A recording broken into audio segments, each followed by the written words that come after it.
Hello, my friends. Welcome to PMP Exam Success in 40 Days. It's your buddy Phil here. Thanks for tuning in. Today, we're going to talk about what you need to know to ace the exam in 2023.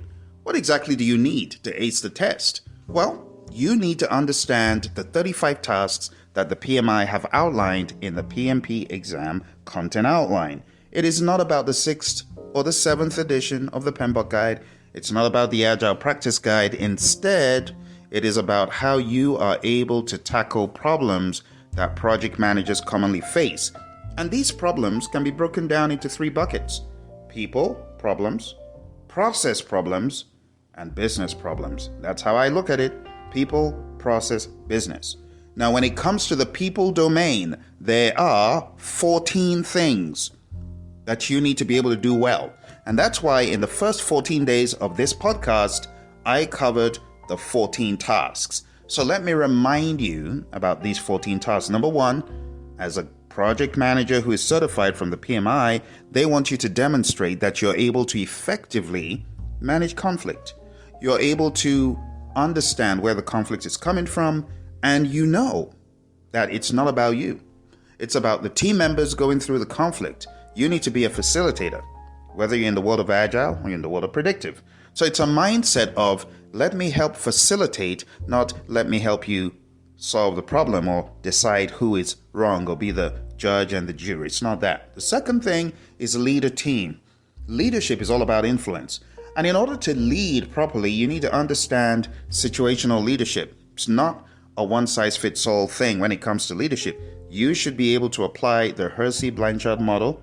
And the Hersey-Blanchard model is talked about in PMBOK 7. You need to be able to apply that thinking to different situations. You need to be able to apply the servant leadership mindset from Robert Greenleaf, which is, I am a servant. I am serving, instead of looking at yourself as being the center of attention and leadership. So in the world of traditional, we typically see project managers being at the center.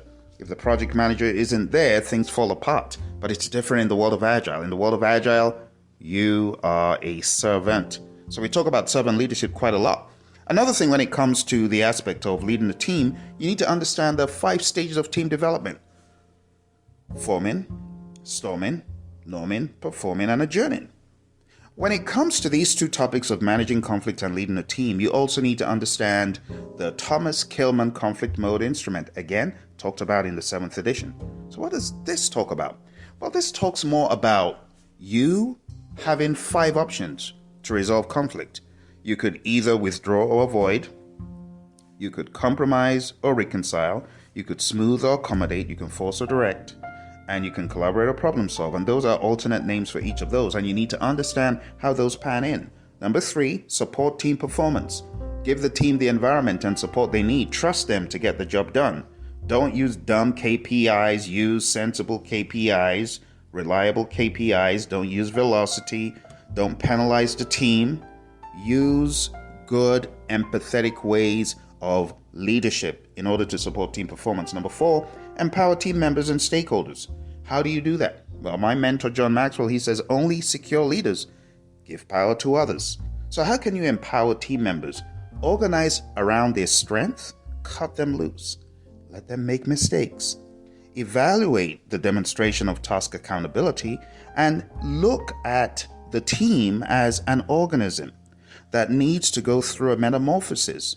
They're not going to get to where they need to if you don't give them opportunities to make mistakes. So you got to determine decision-making authority and bestow those levels of decision-making authority. Number 5 is ensure team members and stakeholders are adequately trained. This just means, as a project manager, as an agilist, as a scrum master, put on that hat of, what do my team actually need to know? What does my team actually need to know in order to function in this project or in this capacity? So you determine what they need to learn, you determine the options, you allocate resources, and you ensure that the training was effective. Number 6, build a team. And to build a team, you first of all need to get everyone on the same page. Ground rules, group norms, those need to be clarified. And how do you clarify them? A project charter? Not a project charter, a team charter. So when you think about a team charter, the team charter clarifies how the team is meant to behave. The project charter clarifies what the project is meant to do. And there's usually a confusion between both, but the project charter does not have the group norms and the definition of done and the definition of ready and things like that. That exists in the team charter. Other names for team charter: team contract, social contract. So when you think about ground rules, think team charter. When you think about project detail, think project charter. So in building a team, you need to have knowledge transfer, you need to assess and refresh skills, and in that way the team is built. Number 7, address and remove impediments, obstacles, and blockers for the team. As a Scrum Master or an Agile project manager, whoever you might be, whatever role you're playing, and by the way, on the exam, they're not going to say project manager all the time. They might use the language project leader or team lead. Be aware of that. But whatever your role, you need to address and remove those impediments, obstacles, and blockers. So how do you do that? Well, you first determine what are the impediments, and then you prioritize those critical impediments, obstacles, and blockers, and you use your network of influence to remove those blockers. It may not be you doing the removal, but you use your influence to generate the traction for action in that removal. So perhaps you know someone in a different department that can help with that removal. Well, you use your influence to do so. And that's what we mean by addressing and removing impediments, obstacles, and blockers. Number 8, negotiate project agreements. There are many things that can be negotiated. Schedule, cost, and scope are just a few. But as a project manager, don't just take everything that is thrown at you in the impossible realm. A lot of times, you're going to be pushed to do what is not possible, or you are going to be asked to do what is not possible. Don't just take it like that. Make it a negotiation. One of the things PMI is keen on you demonstrating is the ability to negotiate, the ability to make trade-offs. And that's what we're talking about here. Number 9, collaborate with stakeholders. That makes sense, right? So when you identify your stakeholders, you plan how to engage them, and then you engage them, which is collaborate. Number 10, build shared understanding. Break down situations to understand why things are not clear, and make sure that you survey all parties involved so that you can be on the same page. One of the things I recommend is use an approach to get on the same page. So break the problem down. I call it the DIGCIV approach. You define the problem, you identify the root cause, you generate alternatives, then you choose the best alternative, then you implement it, and you verify that it actually worked. And that's a way of solving problems, but it's also partially a good way of getting on the same page by defining the problem, identifying the root cause, and generating alternatives where there's a problem that needs to be solved. Number 11, engage and support virtual teams. Virtuality is here to stay, so it makes sense to do that. Number 12, define team ground rules. Communicate organizational principles with the team and external stakeholders. Establish an environment that fosters adherence to ground rules. So we talked about ground rules, and I said you need these to be able to effectively build a team, get them on the same page.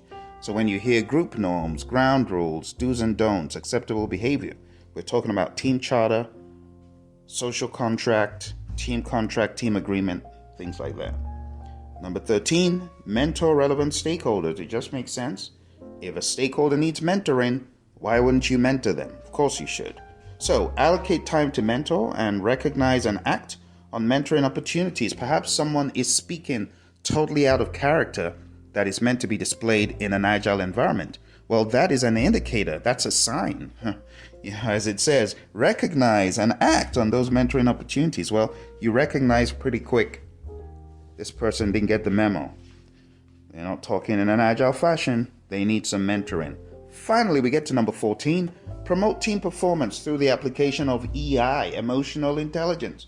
So what is EI? Emotional intelligence is, 1, you being able to control your emotions, you understanding your emotions, you being introspective and understanding what makes you tick, being able to bridle your emotions.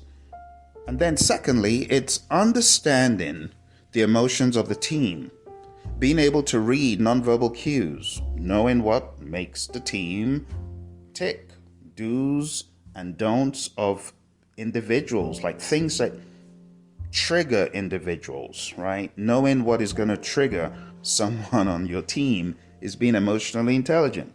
Knowing what is going to trigger your boss, right? Understanding when it's a good time and when it's a bad time to have certain conversations. But EI is also being able to influence the emotions of others. It's not the word control, it's the word influence. And that's just straight up EI. Now, when it has appeared on the exam in the past, the whole thing about Myers-Briggs came up quite a lot back in the day. It hasn't been that prevalent on the exam in the recent years. Like 2022, 2023, there hasn't been that much chatter about it. If you understand the core of being an introvert, extrovert, introspective, and being an extrovert, you should be able to answer the questions for the most part. I would say go to Wikipedia and just take a quick look at the high-level chart for the Myers-Briggs and just understand the 4 categories, because that's what forms the framework, right? There are 4 categories, and I actually talked about them on day 14, so I hope you caught what I talked about. I'm not going to repeat what I said on day 14. Listen to it because I went into quite a bit of detail on day 14 regarding EI. And that's it, my friends. That's the summary of everything we've been talking about from day 1 to day 14 on this podcast. I hope this makes sense to you.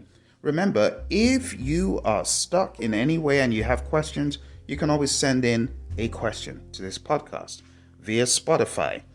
If you are on Apple and you got questions, you can always send them in to support@praizion.com. That's support@praizion.com. Ask your question and it will be answered. Well, thank you very much, my friends. I appreciate you joining me today. Don't forget to smash that like button and subscribe, and let your other friends who are getting ready for this exam know about what's out here. Thank you very much, and I will talk to you soon. Bye for now.